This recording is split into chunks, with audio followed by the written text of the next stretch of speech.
ओम नमो भगवते वासुदेवाय नमः। हर हर महादेव। राधे राधे। मेरी सभी माताओं बहनों और भाई बंधुओं को मेरा नमस्कार है। आप सभी का भारती वंदिनी चैनल में स्वागत है। भक्तों, प्रत्येक माह की त्रयोदशी तिथि के दिन प्रदोष व्रत रखा जाता है और इस बार चैत्र माह की त्रयोदशी तिथि 6 अप्रैल को है। ऐसे में 6 अप्रैल शनिवार के दिन प्रदोष व्रत रखा जाएगा। यह व्रत शनिवार के दिन पड़ रहा है, इसलिए इसे शनि प्रदोष व्रत भी कहा गया है। धर्मशास्त्रों में प्रदोष व्रत को बहुत ही फलदायी माना गया है।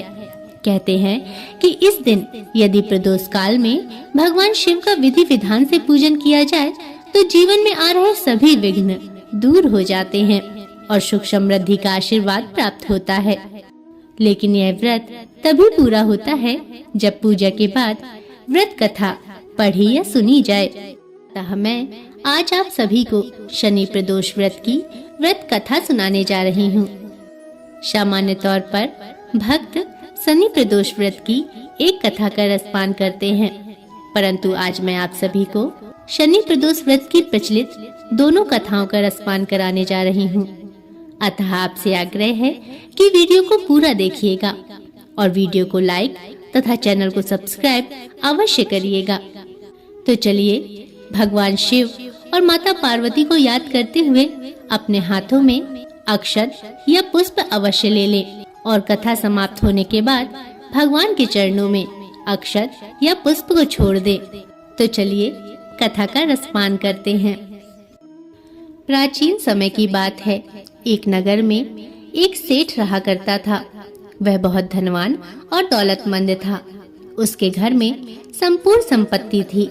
जो भी उसके घर पर आता वह झोली भरकर ही जाता था। वह सेठ गरीबों की भी बहुत सहायता करता था। इतना धनवान होने के बाद भी उस सेठ को केवल एक ही दुख था कि उस सेठ के कोई भी संतान नहीं थी, जिसके कारण वह हमेशा दुखी रहा करता था। एक बार सेठ ने सोचा कि वह अपनी पत्नी के साथ तीर्थ यात्रा के लिए चला जाए। ऐसा सोचकर अपना सारा कामकाज सेवकों को सौंपकर सेठ और सेठानी तीर्थ यात्रा के लिए निकल गए। जैसे ही नगर से आगे निकले तो उन्हें एक वृक्ष के नीचे साधु को बैठे देखा।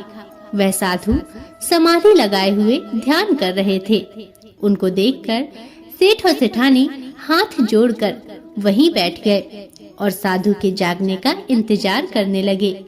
लेकिन पूरा दिन बीतने के बाद भी साधु का ध्यान नहीं हटा और सेठ सेठानी वहीं पर बैठे रहे।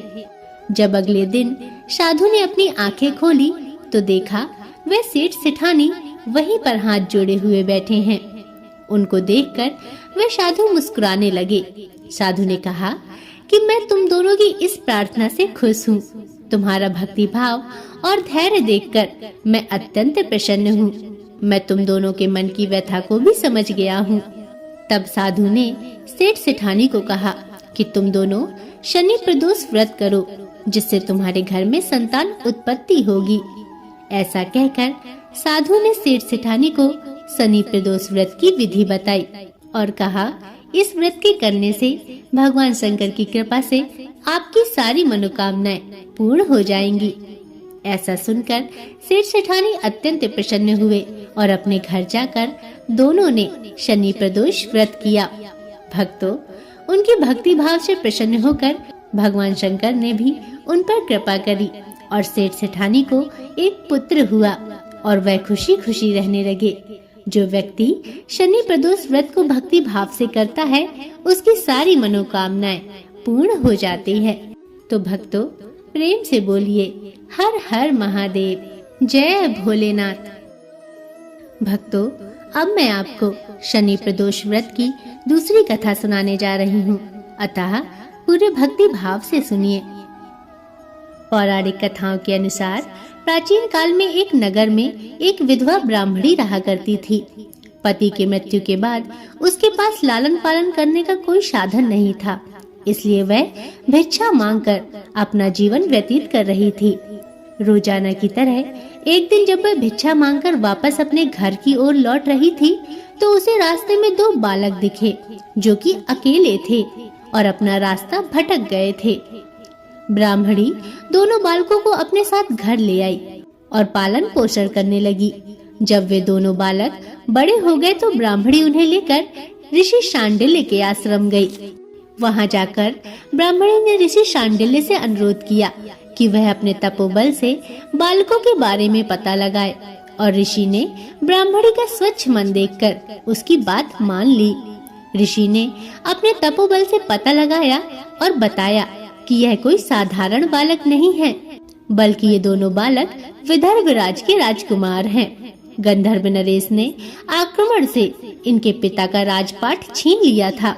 यह सुनकर ब्राह्मणी ने ऋषि से कहा कि कोई ऐसा उपाय बताएं जिससे बालकों को उनको अपना राजपाट व घर परिवार वापस मिल जाए। ऋषि शांडिल्य ने ब्राह्मणी और राजकुमारों को प्रदोष व्रत की महिमा बताई और यह व्रत रखने की सलाह दी। ब्राह्मणी और दोनों राजकुमार ने विधि विधान से प्रदोष व्रत किया। एक दिन बड़े राजकुमार की मुलाकात अंशुमति से हुई और दोनों एक दूसरे से प्रेम करने लगे। इसके बाद ब्राह्मणी ने अंशुमति के पिता से विवाह की बात की तो वे मान गए और दोनों का विवाह हो गया।